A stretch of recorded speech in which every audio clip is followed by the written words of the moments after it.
अस्सलाम वालेकुम व्यूअर्स, कैसे हैं आप सब। उम्मीद करता हूँ सब खैरियत से होंगे। मैं आपका दोस्त आपका भाई हकीम हाफ़िज़ रहमान आपकी खिदमत में हाज़िर हूँ एक बार फिर से एक नई वीडियो के साथ, एक ज़बरदस्त नुस्खे के साथ। सो व्यूअर्स, आज का नुस्खा बहुत ही ज़बरदस्त और जादू असर नुस्खा है। बनाएं, इस्तेमाल करें, फ़ायदा उठाएं। अपने दोस्त हकीम हाफ़िज़ रहमान को अपनी दुआ में याद रखें।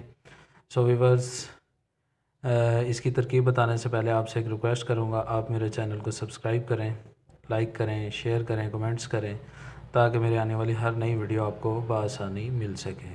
सो व्यूअर्स, उम्मीद करूँगा आपको यह नुस्खा बहुत पसंद आएगा, क्योंकि ये मेरा आजमाया हुआ और ज़बरदस्त नुस्खा है। और ये ख़ास दांतों की हर अमराज़ के लिए है।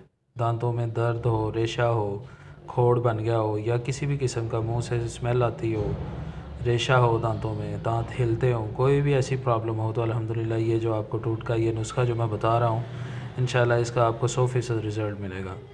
सो व्यूअर्स, इसमें सिर्फ 4 चीज़ों की ज़रूरत पड़ेगी। लंबा चौड़ा नुस्खा नहीं है, बहुत सस्ता सा नुस्खा है, ज़बरदस्त नुस्खा है। देखने में तो आपको आम लग रहा होगा, लेकिन इसके जब असरात देखेंगे, जब इसका रिज़ल्ट देखेंगे, तो आप जो है ना हैरान रह जाएंगे कि इतना ज़बरदस्त नुस्खा है। तो सबसे पहले जो चीज़ इसमें आपको बताई गई है वो है फटकड़ी सफ़ेद।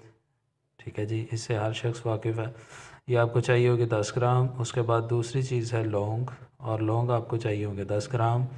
इसके बाद तीसरी चीज़ इसमें जो डालनी है वो है नशादर ठीकरी, ये भी आपको 10 ग्राम चाहिए होगी। उसके बाद चौथी चीज़ है गेरू मिट्टी। व्यूअर्स, ये भी आपको 5 ग्राम चाहिए होगी। ये चारों चीज़ों का बहुत ही ज़बरदस्त कॉम्बिनेशन है। आप इसको बनाएं, इस्तेमाल करें, और दांतों के किसी भी मसले में आप इसको बिला झिझक इस्तेमाल कर सकते हैं। इंशाल्लाह ये आपको मायूस नहीं करेगा। ये बहुत ज़बरदस्त नुस्खा है। इस्तेमाल करने के बाद ही आप इसके रिज़ल्ट आपको इसके सामने आएंगे। तो इसलिए आपको ये नुस्खा बताया है कि आप इसको ख़ुद बनाएं, इस्तेमाल करें। महंगे महंगे ट्यूब्स जो आप इस्तेमाल करते हैं, मंजन वगैरह इस्तेमाल करते हैं, टूथपेस्ट लगाते हैं, ब्रश करते हैं सारा दिन, दो दो तीन तीन टाइम, लेकिन आपका जो है ना मसला हल नहीं होता है।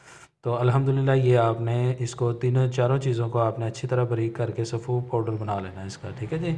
इसके बाद आपने इसको सुबह और शाम, बल्कि 3 टाइम इसको अप्लाई करें। 3 टाइम अगर आप इसको यूज़ करेंगे तो आपके दांतों में अगर कोई भी मसला है, दांत हिलते हैं, रेशा है, दर्द है, मुंह में स्मेल बहुत ज़्यादा आती है, तो अल्हम्दुलिल्लाह इसको 3 टाइम इस्तेमाल करने से ज़बरदस्त रिज़ल्ट सामने आएंगे।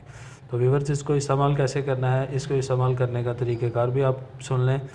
बहुत ही सिंपल सा तरीक़ेकार है। करना क्या है कि आपने इनका सफ़ूफ बनाकर 2 से 3 चुटकी आपने अपनी हथेली पे डालना है। उसके बाद उंगली की मदद से आपने अपने दांतों को अच्छी तरह से इसको मल देना है। मलने के बाद आपने कम अज़ कम 5 मिनट इसको लगा रहने देना है। अगर मुंह में पानी आए, बहुत ज़्यादा पानी आएगा, पानी आने की सूरत में आप उसको थूकते जाएंगे, और 5 मिनट से पहले आप कुल्ली बिल्कुल भी नहीं करेंगे। और इसमें एक बड़ी ख़ास बात जो आपको बताऊं, कि अगर आप इसकी कुल्ली नहीं भी करते हैं इसके बाद, इसको इस्तेमाल करने के बाद, तो इसके कोई साइड इफ़ेक्ट, कोई नुकसानात नहीं हैं। सो व्यूअर्स, इसको आप जो है ना बिला झिझक आप इसको 5 से 10 मिनट भी मुंह में लगा रहने दे सकते हैं। अगर आप कुल्ली करना चाहें तो ठीक है, नहीं करना चाहते तो नो प्रॉब्लम, कोई नुकसान नहीं होगा। हाँ, इसके बाद अगर आप कहते हैं कि दांतों में कोई छोटे मोटे ज़रात फंस जाते हैं, तो व्यूअर्स आपने करना ये है कि आप इसको ब्रश की मदद से अपने दांतों को साफ़ कर सकते हैं। इसको इस्तेमाल करें, बनाएं, और मुझे अपने भाई दोस्त हकीम हाफ़िज़ रहमान को अपनी दुआओं में याद रखें। इंशाअल्लाह उम्मीद करूँगा कि आपको ये नुस्खा बहुत पसंद आएगा, बहुत फ़ायदा देगा। इस्तेमाल करें, अपनी दुआओं में याद रखें, और मेरे चैनल को ज़रूर सब्सक्राइब करें, ताकि आपको हर नई आने वाली वीडियो बआसानी मिल सके। तो अगर इसके बारे में आपको कोई मसला मसाइल, कोई परेशानी हो, बनाने का तरीका ना पता चले, तो आप कमेंट्स में पूछ सकते हैं। मेरा नंबर भी आपको मिल जाएगा, नंबर भी आप कॉल भी कर सकते हैं। आपको टोटल इसकी तरीक़ेकार की रहनुमाई की जाएगी। तो उम्मीद करूँगा इंशाअल्लाह कि ये नुस्खा आपको बहुत पसंद आएगा। सो इसी बात के साथ आपका दोस्त आपका भाई हकीम हाफ़िज़ रहमान आपसे इजाज़त चाहेगा। इंशाअल्लाह दोबारा एक नई वीडियो के साथ, एक नए नुस्खे के साथ आपकी खिदमत में हाज़िर होंगे। तब तक के लिए अल्लाह हाफ़िज़।